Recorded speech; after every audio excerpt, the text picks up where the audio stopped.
day I'm gonna be everything I wanna be. I don't let it get the most of me. One day I'm gonna be free. I wanna be everything I'm gonna be. My future right in front of me. One day I'm gonna be free. I wanna be free. To let me be free. One day I'm gonna be free. Mentally and physically, emotionally and spiritually. Yeah. One day I'm gonna be free. I'm standing at the crossroads. I'm feeling like a lost soul. Don't know where I wanna go, but all I know is I wanna be free. They're telling me to let it be, but that just ain't in me, no. Jealousy and envy, but all I see is I wanna be free. See everything I wanna be, exactly what I'm gonna be. Don't let it get the most of me. Eventually, I'm gonna be free. See everything I wanna be, exactly what I'm gonna be. Yeah. One day I'm gonna be free. I'm gonna be free. Let me be free. One day I'm gonna be free. Mentally and physically, emotionally and spiritually. Yeah. One day I'm gonna be free. I told them take their aim off me. Stop trying to get a name off me. If they would just let me be, I'm gonna be free. I told them take them chains off me and throw away the locks and keys. If they would just let me be, eventually I'm gonna be free. Free.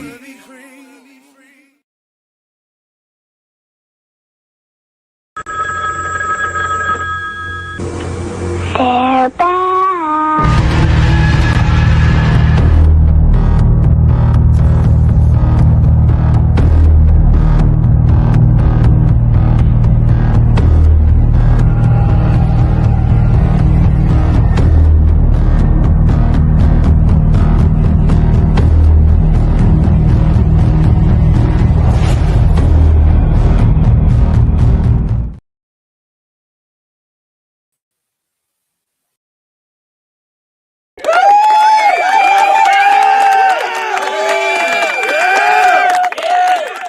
What up, though?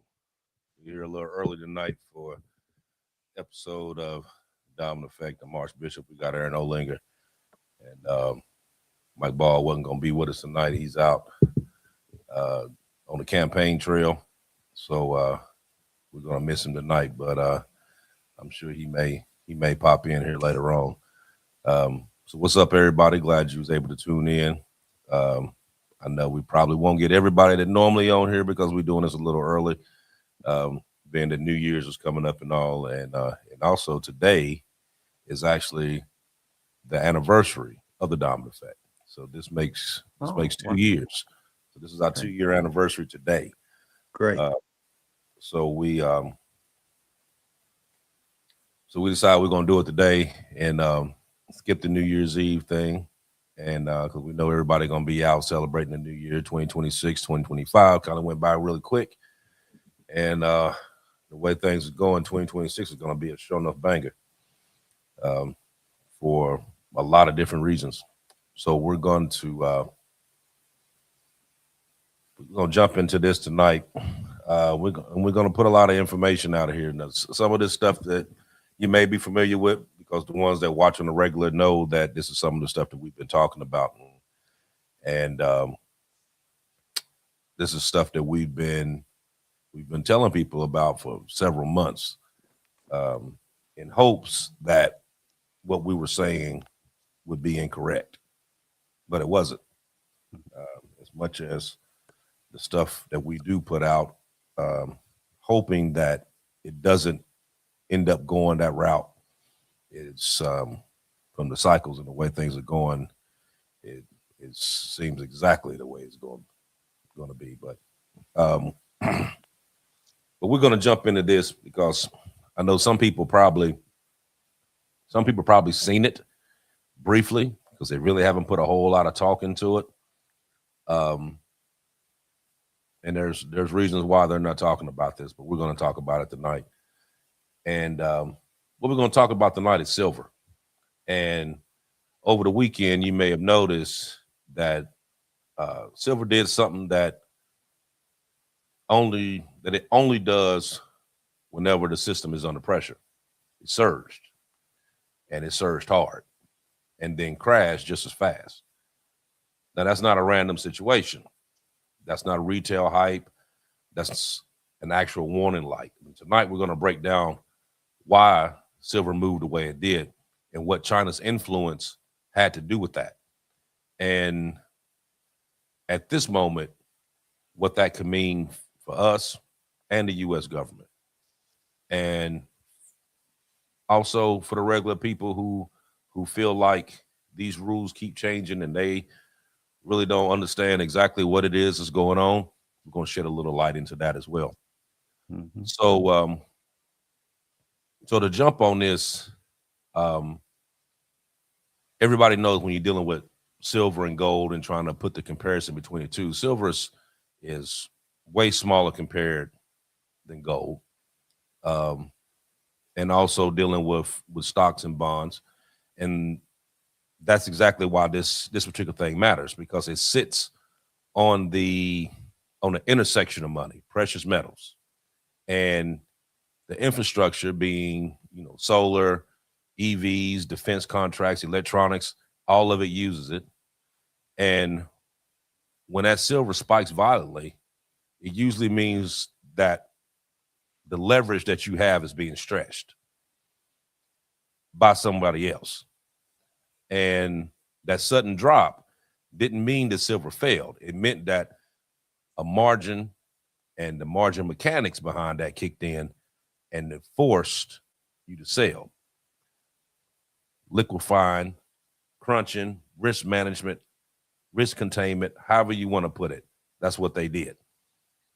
And the key takeaway to that is that silver doesn't cause instability. It revealed it. It revealed exactly where that instability was. So we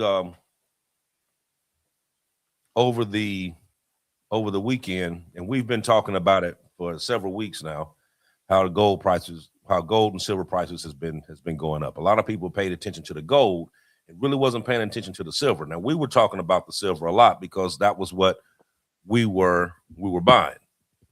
And right towards the end of 24, beginning of 25, silver was actually running pretty low. It was running right around $20 to $22 an ounce. And at that time is when we first started telling people that they needed to start jump in, buy silver, buy gold. And some people did, some people didn't. And it started to steadily climb gradually. So it went to 20, then it went from 25 to 28, jumped up to 30, and just kind of hovered for a little bit. And then it slowly started going up. Well, over the weekend, something happened and it jumped almost to $80 an ounce, which is a huge bull run from early 25 to the end of 25. It basically went up dramatically. Mm-hmm. Everybody who had bought silver low, like we did, in one aspect, you thinking, okay, I just tripled my money. Some that bought it in the $40, $50 range was like, yeah, I almost doubled my money. which is good in speaking because you're thinking that you actually made a come up from that. But the reason for it rising the way it did is what made it volatile because there's a lot of twists and turns to that. Mm-hmm. Now, we'll go back and talk about has this always been this way? Has silver always just been this way? No, it hasn't been. But it has happened before in earlier times. So when I was doing my research, one of the things that I seen was back in ancient Rome, and we're talking, and I'm using ancient Rome as an example because we was talking about on previous shows how we had these currencies that were the top tier currencies, and these currencies end up falling. And the U.S. dollar is also one of them currencies that has stood its test in time, but is also facing a lot of problems right now, and is going right back into this. So back in ancient Rome, Rome used silver coinage, what they called denarius. Mm-hmm. And they used that to like fund wars, and the silver content dropped, and inflation rose, the trust collapsed, and then the empire basically weakened and end up failing. Back in the 16th and 17th century in Spain, you had massive silver inflows that came from the Americas, which caused inflation, currency instability, and it showed that silver flows can distort an entire economy, and it can do it fairly quickly. Now, here in the U.S., back in the 19th century, the same debate was over the whole silver gold thing, and it wasn't academic. It was about who controlled the money, whether it was the government that controlled the money or was it the markets that controlled it. So silver has moved violently before in larger systems, and it usually cracked because it was small, it wasn't leveraged, and it touched both the industry side and the money side. So when silver behaved abnormally, monetary stress was already present, even if it hasn't surfaced yet. So right now we're going through the same thing. We're living through a monetary crisis here in the U.S. We're dealing with the de-dollarization, where the dollar has dropped well under 26%. Our value is dropping. Inflation is going up. We're dealing with,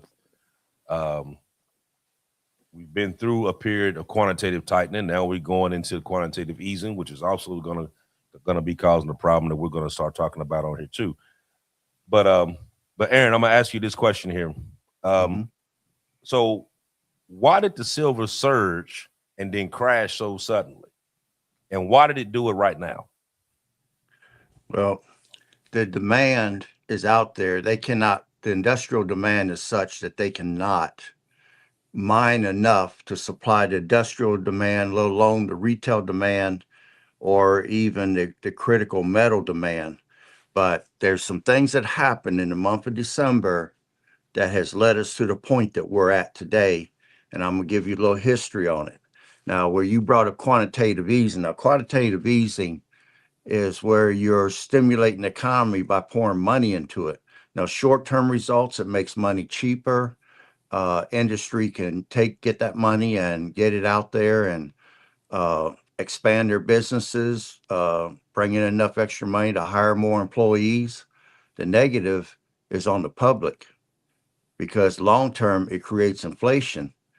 Yes, your wages could go up, but the rate of inflation may go up higher. Everything's going to cost more across the board: cars, homes, your medical, food. I mean, basic essentials that you need, even school education. Everything's going to cost more.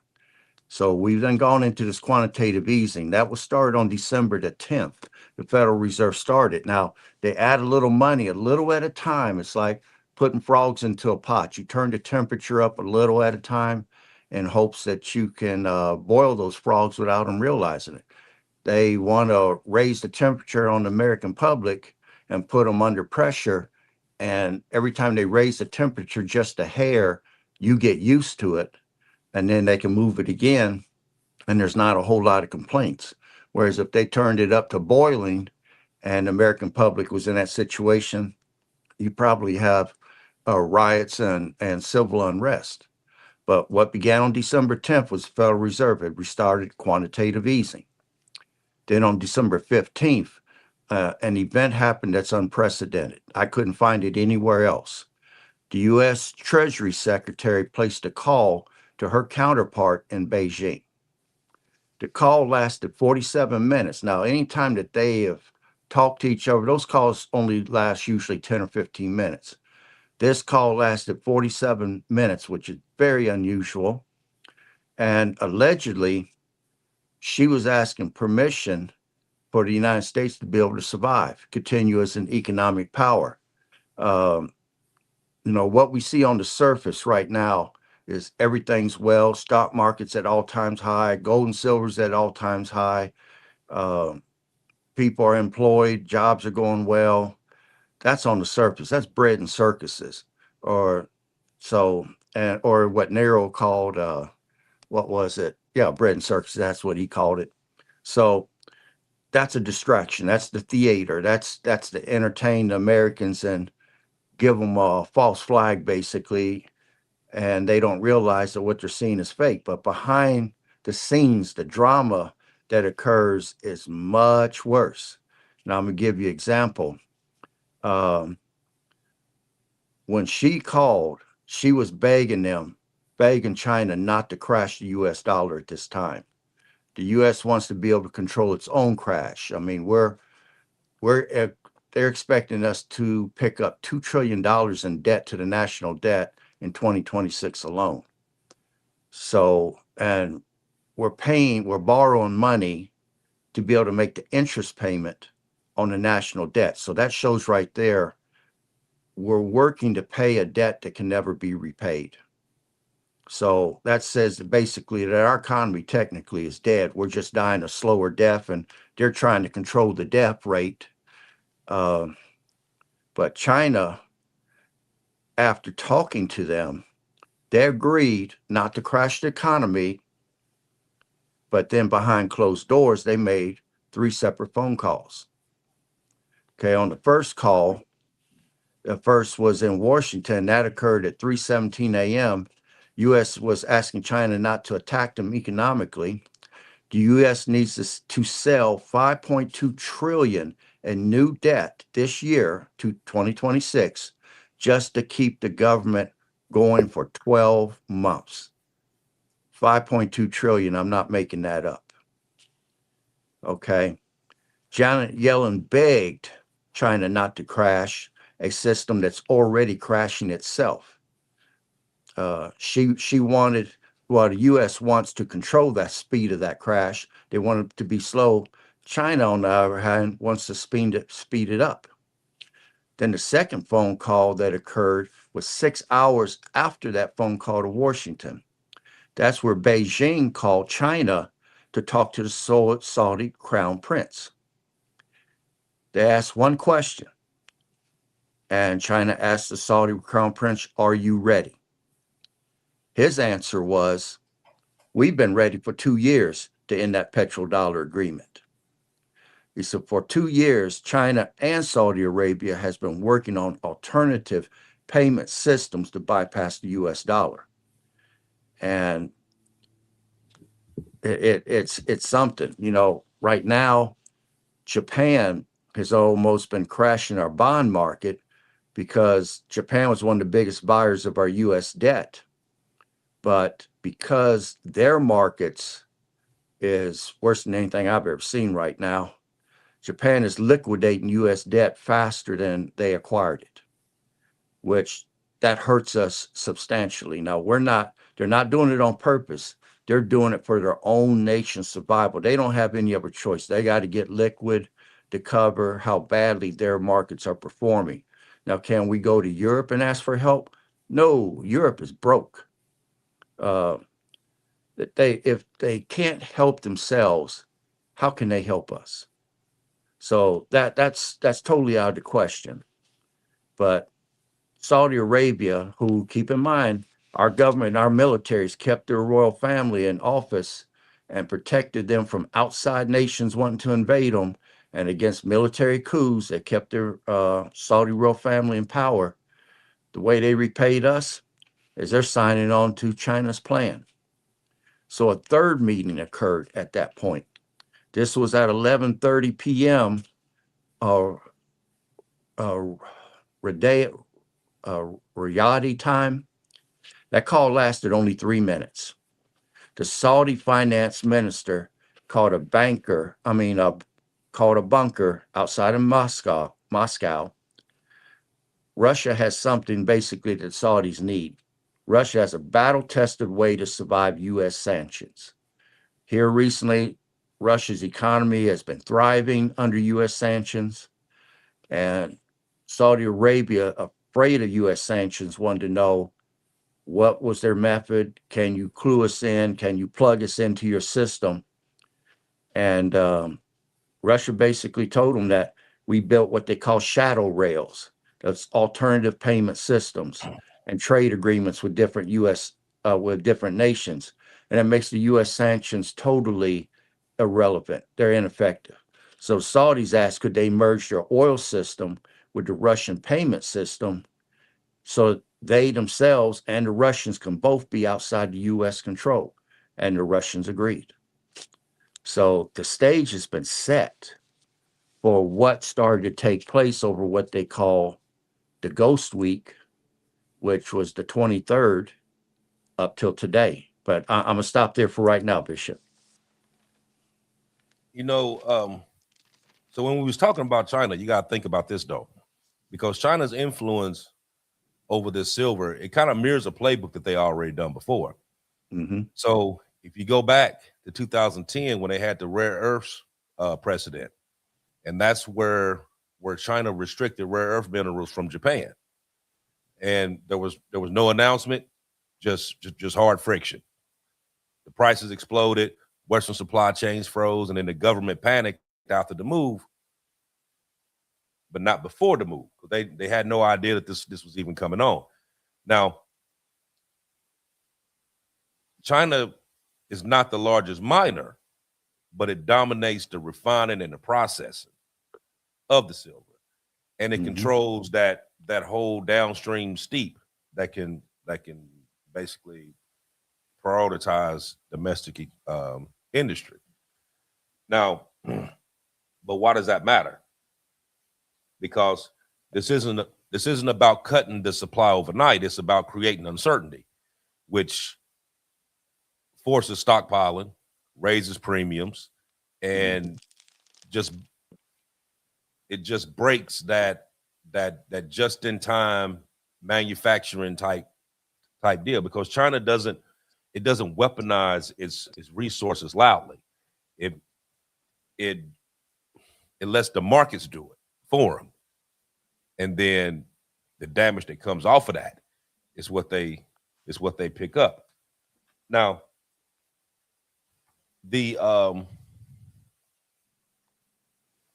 I was talking about the margins just now, and this is one of the reasons why we were able to kind of get out of that today. Me and you were talking about it the other day, and I told we had that holiday stint where everybody was off, and when me and you was talking the other day, I said, now watch, they're gonna be calling everybody to come back in, because remember me and you was talking about that cap that they had set prematurely, that once it hit, I think it was 73 if I'm not mistaken, 73.50. right? So once it hit that, it was supposed to stop. That was the cap. It was going to stop. But what happened was it went 72, jumped completely over 73, hit 74. It didn't hit the cap, didn't even pick it up, and it kept climbing. Yep. So at that point, now it's a panic mode.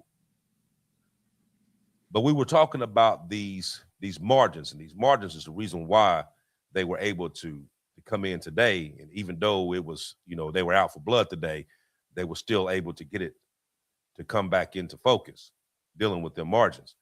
And the margin hikes are basically like a risk control tool. Um, not a judgment on silver itself, but when volatility threatens to basically clean house, it basically exchanges that act to kind of protect the system that it has set up. So even if it hurts the traders in the current environment, then that thin liquidity of the higher leverage, it kind of lets that silver can continue rising unchecked to risk any kind of cascading defaults. So if I'm not mistaken, it was at 20,000, and then it jumped from 20,000. They changed it to 25,000. So then everybody who had the silver in the market, they had to make up that money, but they had to do it today. Mm-hmm. They didn't have, okay, you got to the end of the week to make up that margin. You had to come up with that money today, or you lost it. So they was, but even with that, it signaled that the move was serious enough to scare the financial system to the point that they had to start revamping stuff, and they had to do it right now. It wasn't nothing that they could hold and do, because if they did, it would have hit over 80 and kept going. Because if I'm not mistaken, in China right now, silver is over 80. It's like close to like 80. It was like 89 or something like that it closed off today. I think it was 89 today. Yeah, but then we ended up having it drop. But the only reason why it dropped and it stayed right there within that 70, with that between 73, 75 range, right, is because of people that was actually buying it. So Mm-hmm. the ones that actually hold physical silver, they're fine. It's the ones that had the stocks in these companies is the ones that suffered the most. Mm-hmm.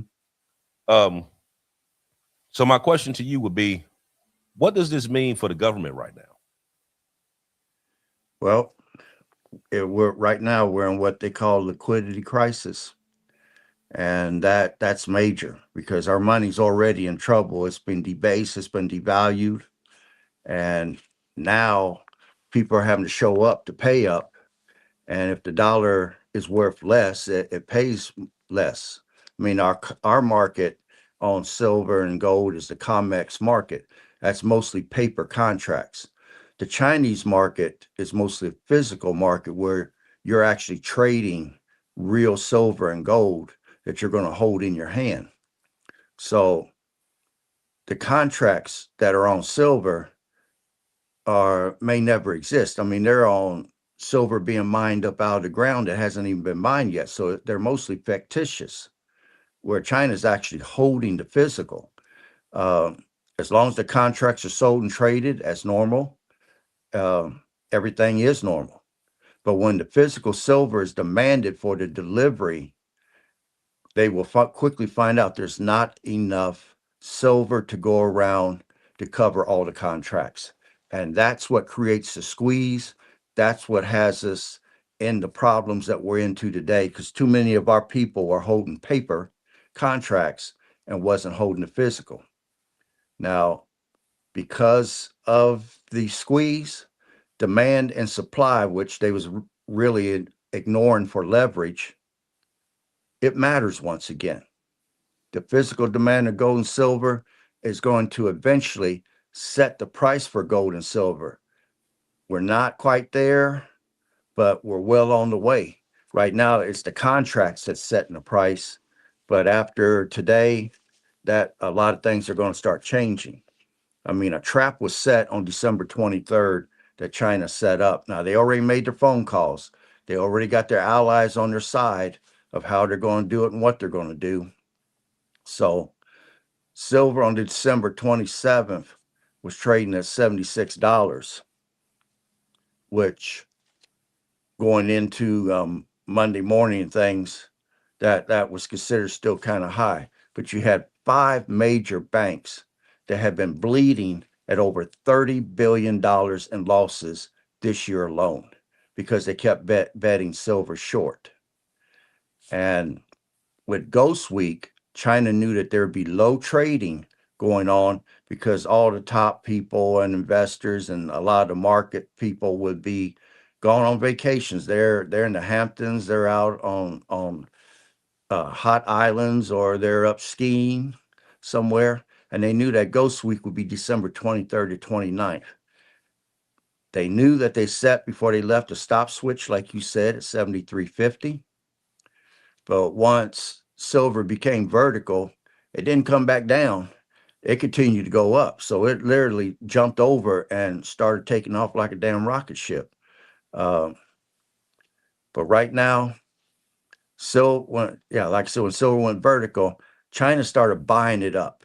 That's what ran it up to $83 an ounce over Ghost Week. And not only was they buying up the existing supply, they were willing to pay a premium much higher than what an ounce of silver costs so that they could acquire it, because they knew once they did that, when people came back on Monday and the markets opened back up, their markets would have first shot at it early in the morning, and they would set the new price of silver right around 3:30 a.m. in the morning, and then our markets would open at 9:30, and our banks would be scrambling for reserves that China recently bought up to prevent them from having it. They would create a liquidity crisis here that would put our financial banking system at risk of collapse. I mean, that the trap was brilliant to me. So with the price going at 83 an ounce, JP Morgan prior to this weekend, they reversed their shorts and they went long on silver. And I don't think that's by accident, because China announced a rumor that on January 2nd, they might stop the exportation of silver. If you keep in mind, if China bans the exportation of silver to the world, that's going to reduce the silver availability by 50%. Mexico is number one producer of silver. China is number two in the world. So JP Morgan had to have got wind of that for them to go from a short position to a long position on it. They're sitting on almost 800 million ounces in their vaults. And they were for a long time suppressing the price of silver and keeping it as low as they could. But in 2023, I believe it was, they was fined $1 billion for manipulation of the silver market, which they took it on the chin like they didn't even feel it. I mean, they've been making so much money off of silver, they didn't even care. But with the supply cut almost in half, going into next week, if that actually happens and China bans the exportation of it, China and JP Morgan will corner the silver market. China's going to corner it and almost can play run me up, and any nation at once is going to have to pay whatever price China's setting on it, because again, they account for 50% of it. And by them pulling out, that creates a rarity, and the rarity in itself for supply and demand is going to cause prices to run up. Then JP Morgan's sitting on the reserve. If Tesla, the companies that make the what do they call them, the things that collect the sun and give you power, solar panels. Yeah, the solar panels. And then you got Samsung. Look at what they did. I mean, Samsung is practically South Korea. They employ so many people there. Samsung come out with a battery recently to go in these hybrid cars that will get 600 miles to a charge. And when you have to plug it up to charge it up, it will fully charge in 9 minutes. It's that fast. I mean, you can pull into a gas station, plug your car up, go in, use the bathroom, shop around for a little bit, buy you a few things, come back out, and your car's fully charged in 9 minutes. There's nobody else out there's got that, but that battery requires an enormous amount of silver. Satellites are going up in space need silver. Heck, a cruise missile requires a couple hundred ounces of silver. I mean, if anyone's advancing in technology and energy into the future, silver and gold is going to be essential. China's getting ready to cut 50% of it. And like I said, if they can get Mexico on board, oh man, they can set the price at whatever they want. And then JP Morgan, with what they're sitting on as a reserve, if Tesla needs some, or the people that are making that special battery, if they need it, they can go to them. They've got it. They're willing to sell it, but they're going to say, well, what do you offer me? And when you tell them, that's not enough. You got to do better than that. And you might say, well, it's only $75 an ounce. You might have to double that before we even talk to you. I mean, a person that corners the market can set those kind of standards. And everybody went into emergency meetings this weekend. And with quantitative easing going on, massive layoffs that are beginning in January in the U.S. industries, and then the fact that the government may shut down somewhere between January 15th and January 30th, 2026, for a person that's prepared for it, I'm going to say it's going to be called, I'm going to call it the big squeeze. But if you get blindsided and you don't see what's coming, 2026 is going to be the year of chaos, because it's going to be fierce. And like I said, the news is giving you the idea that everything is wonderful. It's straight propaganda. But in the reality behind the scenes, China set a trap and the banks fell into it. And January 2nd, that trap may slam shut. But let me stop there for right now. Well, I think that the trap was set once they called and put them on to not raising up the price. Right. So that automatically put that out there, you know. But with the question that I asked about what does it mean for the government right now, I think that it's me personally. I think it's not about actually the silver price. It's about the continuity and national resilience over top of that. Because when a metal is tied to like energy and defense and infrastructure, anything that shows stress, government is going to quietly try to assess those priorities, stockpile, resource it from the other allies, and just kind of do some kind of strategic classification. Because on our end, we'll hear reassurance, but in all actuality, that volatility, it triggers planning automatically, because these governments don't need silver to be cheap; it needs it to be available. And once you start putting a strain on that availability, that's what's going to cause the problems. Now, like you said, China isn't the place that has the most silver. It has the place that refines it. Now, if Mexico, like you said, turns around, and we also seen some things on there where China has talked to Mexico, trying to get them to go along with them and not let any silver out of the country. Basically, put a embargo, if you will, on the country to where you couldn't take anything out of it. That would cause a problem. That right there would cause a problem. And it's like a lot of the stuff that's going on right now that you see, take like, for instance, what's going on in Venezuela and what happened over in Nigeria the other day. And, you know what I mean? It's like they're using these different excuses as to reason why they're in these particular places, but they're in those particular places not because of what's really going on there, but what's up under the ground. In Venezuela, they want the oil. In Nigeria has the biggest deposits of uranium. Right under Nigeria is Niger, which is big in gold. Go over to the left a little bit, you got Burkina Faso, which is huge in gold. So a lot of these places that they've been tapping into and saying that, like, okay, it's a problem there, and we got to go, you know, fix this problem over here. There's drugs coming out of Venezuela, so we got to go there. Bullshit. Ain't no drugs coming out of Venezuela. Not enough to where that we got to do what we've been doing over there. and to be taking oil tankers and all that. You know what I mean? That automatically shows where we're going with that. In Nigeria, you're saying that we bomb into because they were persecuting Christians. When did that become our business as to what goes on over there? It hasn't been.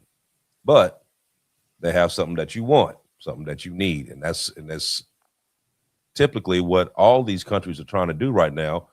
And actually, it's U.S. and China the most that you hear about, because they're trying to take over all the resources. You know what I mean? And it's kind of like a rat race right now as to who can get the most places to get the most resources. Mm-hmm. So they can shut down the other. That's kind of what this has been for the past, 2 years, 3 years now, from what they've been just bouncing around. Now it's a little bit more public. It's more in the news now, but they've been doing it. Like when they was talking about wanting Greenland and wanting to make Canada the 51st state. All that is about resources and being able to tap into them, because Right. if you want to stay the dominant, then you got to control the dominant, and you let China in, and you know that China is slowly closing in on us. They are. And I think they've closed in way more than they should have, because we allowed them to. Mm-hmm. We allowed them to come over here and buy land and farmland and buying land near bases and all this other stuff, when you can't go to China and buy nothing. Mm-hmm. But they can come here and buy whatever they want. You know what I mean? We've given them that opportunity for them to close in on us. And that's exactly what they're doing. So when you make a phone call and you have a 45-minute conversation with them and you let them know, like, hey, don't raise that up too much because that's going to put us in a bind. And then they know that you about to take a week off. That's exactly what they was going to do. Like you gave them the game plan. Why would they say, oh yeah, no problem. Enjoy your holiday. We'll talk to you on the second. Bullshit. They're going to capitalize on that because you just told them what was wrong. Of course they're going to do it. Well, let me tell you one. Okay, let me tell you one other thing. When I was researching, and again, I stayed up all night watching the activity on the markets, and I was tracking everything up until 12 noon today, and I kind of laid down, took a nap. But while I was up last night, there was a major systematically important bank in silver's futures, and I guess it's a bank, but they had a collapse last night over a massive silver short. They had betted the market real short. It had went up to, like I said, 83 in China, and they got a margin call that they couldn't pay. And they gave them I think it was 24 hours to come up with the money. And what they had to come up with to cover their losses was $2.3 billion in collateral to stay in business. And they got another phone call at 2 a.m. They didn't have the money. So at 2:47 a.m., the futures exchange shut them down. And they were classified failure to deliver. But right now, that bank ID is being kept secret to prevent a run on the bank. And I find that disturbing, because if they're insolvent and your money's there, you should have a right to know so that you can get your money out of that place before they shut and lock the daggone doors and lock your money in with them. And before somebody says to me, well, your money's insured by the FDIC. Back in the 80s, there was a major bank in my area that paid so much interest rates, it was like investing in a credit union.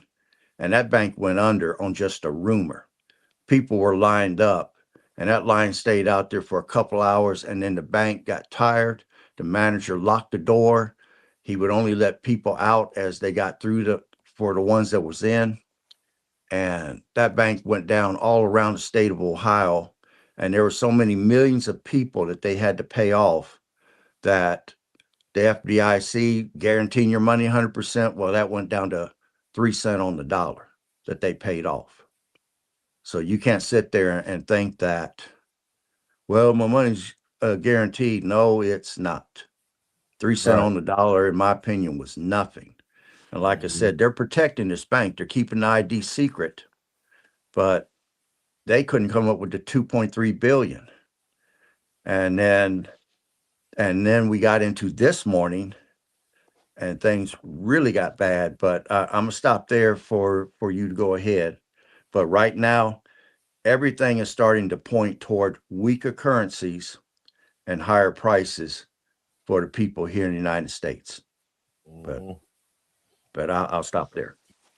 Now I'm gonna jump into how what we're talking about tonight. Like, how does this affect everyday people who don't really trade metals at all?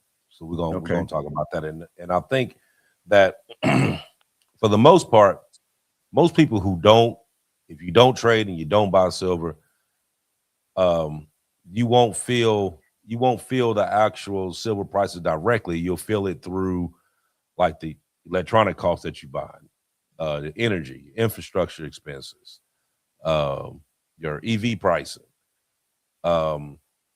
Because historically, when metal prices flash that warning sign, the public impact shows up months later as the higher costs rise, and then you got the tighter controls, and then the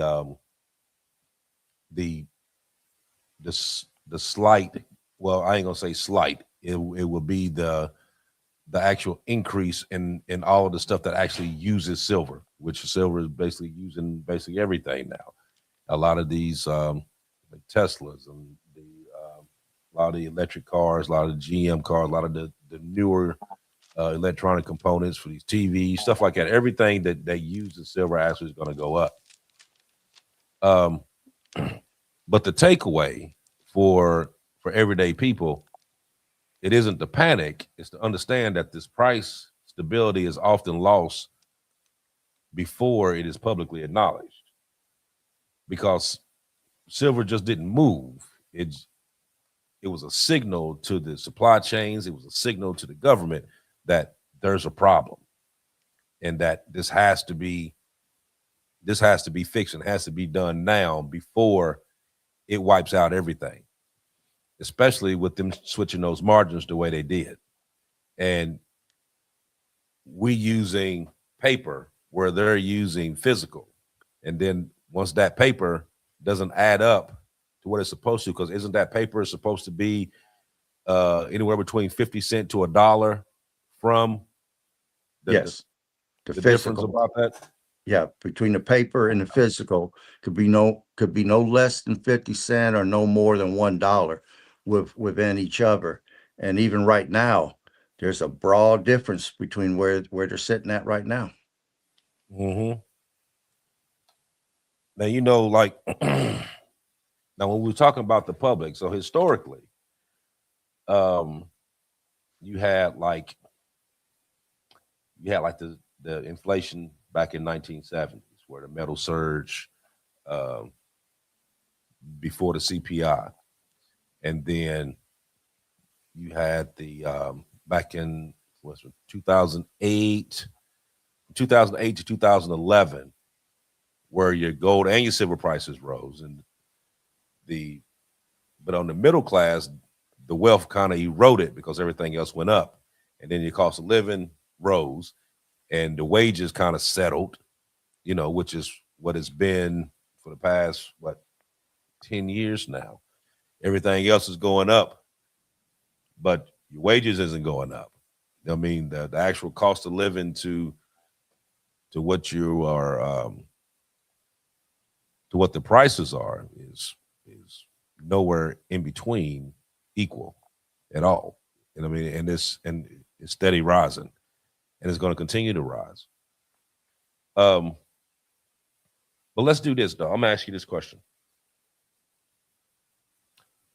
what would happen if they were not able to catch this today, and silver jumped over 80, and they were not able to get it to come back down? what would happen? We would have seen a financial collapse. The Federal Reserve is the buyer of last resort. They put, to save the market today, they injected $34 billion into the repo market. That was to save the banking system and to save the investment system, period. The repo system is the system that banks use to lend money to each other. There was so much blood in the water this morning. Everybody was scrambling to get liquid. A lot of people didn't have the money to cover the margin calls, and they were selling gold and silver out of their own vaults.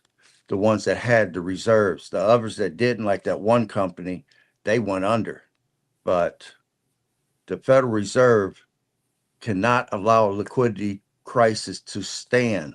They have to step in to bring it to a stop. Now, in 2008, we saw a liquidity crisis, and I don't know if it's Schiffs and Lehman went under then and got that recession started, and we had to bail the banks out by 2011 under Obama, who considered it too big to fail. And the Federal Reserve had to step in, but the American public got charged with the bill. And then in 2020, and that lasted 2 weeks, in 2020, the Federal Reserve had to step in during COVID because it had such an impact on the markets. The markets just kept dropping that they had to inject money in then, and that lasted 30 days. So the Federal Reserve's job is to prevent a liquidity crisis from lasting any length of time. If it lasts a long time, we'd be in a Great Depression. Our markets would all collapse. The stock market would collapse. In fact, today the stock market took, I think, almost a 250 point drop. The Dow did. S&P was down also on just the news of what was going on. If the Federal Reserve didn't step in, man, there would be pure pandemonium, and the public would be the last to find out. The banks were not lending to each other. This morning, things were so crazy that it was every man for himself and God against all. And the Federal Reserve saw that nobody was trying to save the other person, but they knew that, let's say, if I lent you money and you was already in financial trouble and I needed my money back, chances are I wouldn't be able to get it back. And they knew that. That's the reason why they wouldn't lend to each other. So the Fed had to step in through federal intervention and inject liquidity to save everything. And like I said, that 34 billion, they was already doing quantitative easing, but that 34 billion is going to make some serious inflation start to happen. And it shows exactly from 2010 or 2011 when we bailed the banks out because they was investing in the derivative market. And why are they back in trouble again? They are investing in the derivative market, and stuff went south. And we would have been looking at, the Federal Reserve had a choice of an economic collapse or hyperinflation in the United States. That was the choice today. So they had to make a decision which one was the least of the two evils, and they decided to inject the money into the system and just take a chance on the prices coming up on the public. Again, we're catching it on the chin. We're going to pay the bill. But it was blood in the water today. Oh, yeah, absolutely. And, you know, for the average person on the street, they would have no clue how close they came to the US dollar and the banking system almost collapsing today. They have no idea. And that would have been China's plan. But no matter what, they knew the end result would be a collapse, hyperinflation, or a big squeeze on our system. And I mean, it's almost like they got their hands around our throat right now with what they're doing. And January 2nd will determine if the trap slams shut and how many people get took down with it. That's big time investors. I'm talking people that handle billions and trillions of dollars, not no local fund guy that's only handling millions. We're talking people's retirement accounts and stuff that's going to be in the mix here. But let me stop there for right now. Do you think that was something that was done basically to show, like, okay, like I could, like, I'm not going to do it to the point that it's going to hurt. I mean, that it's going to hurt you badly, but I'm gonna do it just to show you that I could do it. No, I You know think what I mean? that was, I think Because that was a, you really go don't want to ahead. collapse it because if you collapse it, I mean, of course, like China and Japan, they have, I mean, trillions of dollars in treasury bonds and stuff like that. So they would lose their ass off of that if they actually crashed it. But do you think that with them rising it the way they did, you think that they rose it just to put out a signal to whomever in the administration to say, you know what, like I could really do this to you if I wanted to. Well, my answer to that is we just witnessed a Pearl Harbor style attack. This was an attack against our system. I'm gonna give an example why I'm saying that. Back when Russia was trying to keep up with us, and I think it was under Reagan, I got laid off for 3 years. We played run me up with Russia so bad that we collapsed their economy. The Berlin Wall came down. Russia lost all those satellite countries because they couldn't afford to hold them no more. Uh, the Iron Wall came down, basically.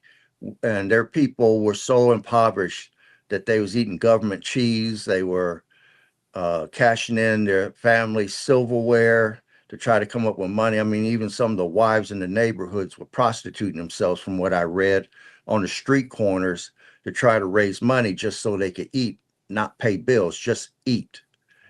And we did that to them. But in doing that to them, what did it do to us? It put us in a great recession that lasted for over 3 or 4 years. So it hurt us, but we collapsed them. And does China know it would have an effect on them? Sure. But is it the lesser of two evils? Can they collapse us and take over as the world currency and take us down economically without firing a single bullet? I think they made the attempt yesterday. I mean, this morning. No, from December 23rd up to now, Ghost Week, they set the trap. And on January 2nd, we'll be able to see the results of what they tried to pull off. And like I said, they got the Saudis on board. They got the Russians on board. Um, they're talking to people. They're getting their allies ready. That BRIC alliance is not going to be a joke. And like I said, their money is backed by gold. Ours isn't. So that was a direct attack against us. Can we sustain many more of them? I don't think so. I mean, not without going to war. No, I don't think so. I think war would be inevitable at this point if they start to try to hit us on our money again like that. But I'll stop there for right You now. wanna talk about that picture that you wanted me to load up for you tonight? Yeah. Let's put that up because that goes along with what you're saying about how things are going to affect the American public. I mean, we know that quantitative easing is coming down, and that debases the money. It makes it worth less. Inflation also makes it worth less. If things continue to go like they're going, by 2030, you're looking at the cost of everything. Right now, the level of poverty, the poverty line in the United States is $30,000. So 30,000 or less, you're considered poor. In the not too distant future, if you're making $140,000 or less, you're going to be considered poor in this country. That's how high the cost of everything is going to go up. And Fox News was my source. That came on late at night. I haven't seen it since. I was lucky to get a picture of it before they took it down. But I want people to see cost of food. I mean, when it comes down to it, what makes America America is the ability of people to live a good life. A good life is lived by everything being affordable. So affordability is your ability to own a home, a car, buy essentials in life, food, get decent health care. These are things that makes life worth living. But if you keep devaluing the currency through inflation and you keep just doing things that brings your value, your money down, their money's not going to stretch. The people's money's not going to stretch as far. I mean, in Argentina, they have hyperinflation. A dozen eggs is like $200. Those people are barely getting by and having to grow gardens themselves just to feed themselves. Uh, Americans ain't ready for that type of life. But 2030 ain't that far down the road. And look how expensive some of these costs are. I mean, childcare alone. If I was a person that could see adversity and look for opportunity in adversity, I might would want to consider childcare business, because if I can make $32,773 off of one child, it would behoove me to hire a bunch of people and start being a professional babysitter. So, I mean, there's opportunities here for the person that can see it. But for those that get blindsided and costs keep going up, going up, going up, right now people are already pressed. They're barely getting by.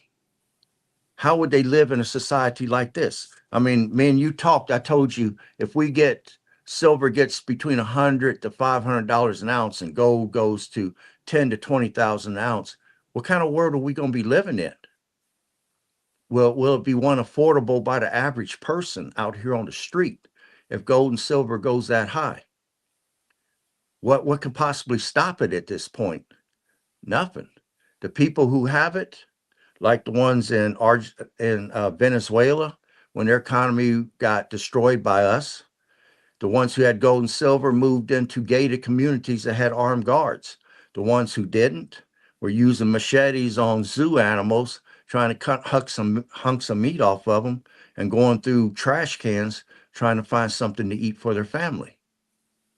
But look at those costs and ask yourself, based upon your income right now, in 5 years, can you afford any of this?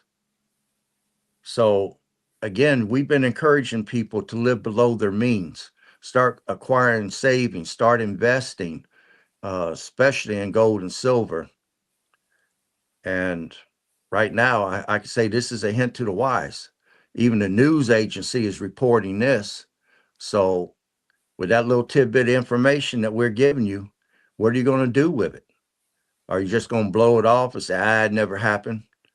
Or can you look back in your life and say, well, when I was a teenager, $20 bought a whole cart of groceries, but today $20 don't hardly buy nothing. It takes $100 or more to buy a half a cart of groceries. So will things give?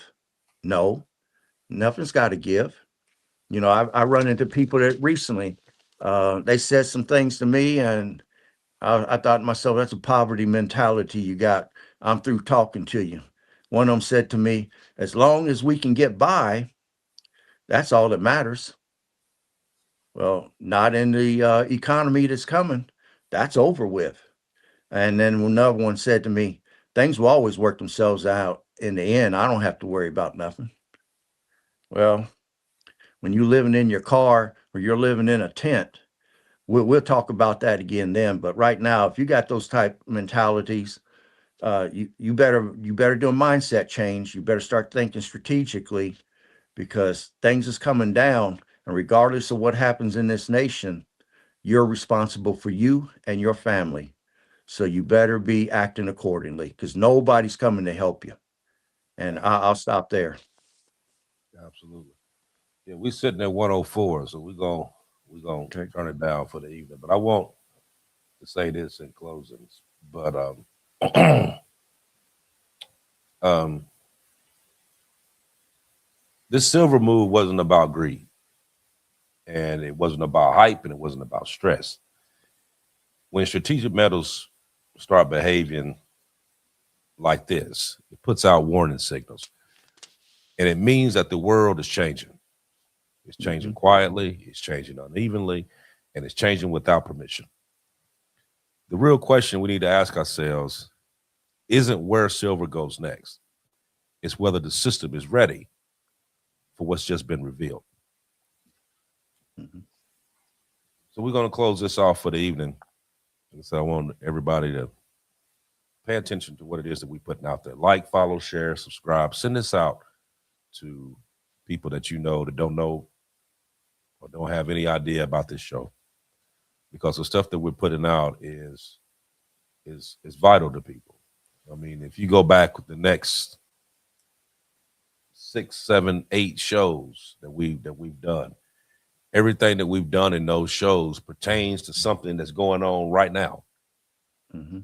We could go back and actually play all those shows all over again and put them on here, and nobody would even know that it would be a rerun, because it's all dealing with stuff that's going on right now, every single thing.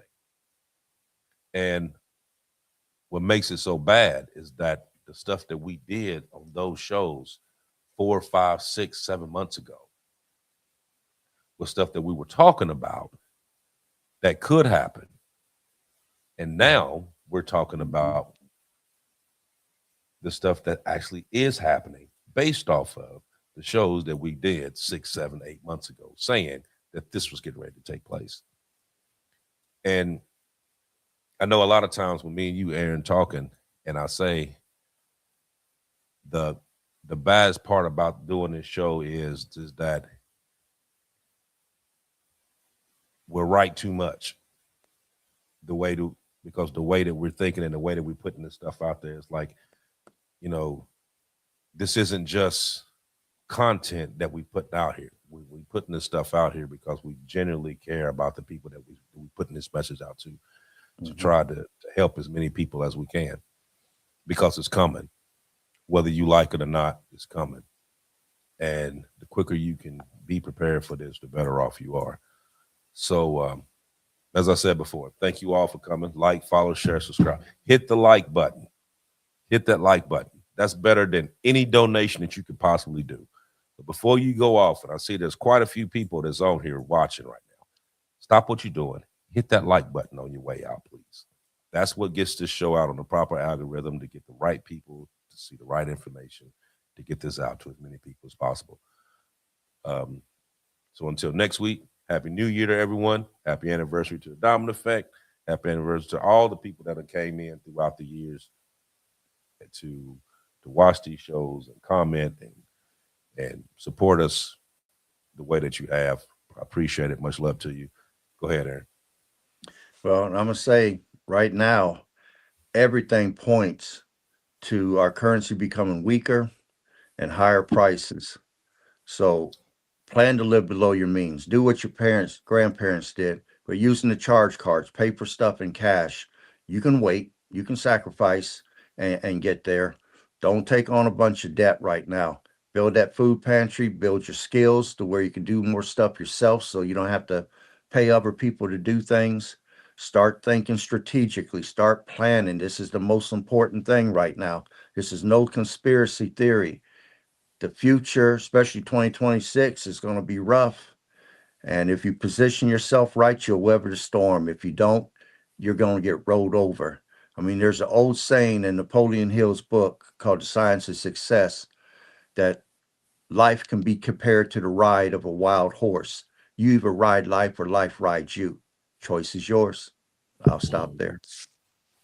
Well, like I said before, appreciate everyone for coming out. Like, follow, share, subscribe, pass us on. And we'll see you all in 7 days. Peace, love to everyone.